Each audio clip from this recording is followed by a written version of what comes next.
So వార్తను వార్తలాగా చూడకుండా వ్యక్తిగతమైన విమర్శగా భావించడము సంకుచిత స్వభావము పవన్ కళ్యాణ్ది. పవన్ కళ్యాణ్ అసలు ప్రొఫెసర్ నాగేశ్వర్ గురించి మాట్లాడిన సందర్భమే కాదు, మాట్లాడాల్సింది కాదు.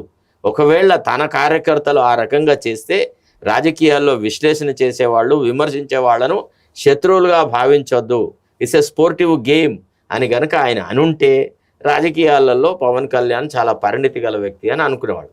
ఎప్పుడైతే ఆంధ్ర పోలీసులు వస్తారు అనే సంగతి తెలంగాణ పోలీసులకు తెలిసిన తర్వాత ఇంటెలిజెన్స్ వాళ్ళ ద్వారా తెలుసుకొని ఒకవేళ ప్రొఫెసర్ నాగేశ్వర్ను కనుక తెలంగాణ గడ్డ మీద ఆంధ్ర పోలీసులు అరెస్ట్ చేస్తే ఇది రాష్ట్రంలో చాలా పెద్ద అలజడికి దారితీస్తుంది. తెలంగాణ ఉద్యమకారులు చప్పుడేక కూర్చోరు. ప్రొఫెసర్ నాగేశ్వరరావు అనే వ్యక్తి విద్యార్థి దశ నుంచి ఒక నాయకత్వపు లక్షణాలు గల వ్యక్తి, 2 సార్ల కౌన్సిల్ సభ్యుడు.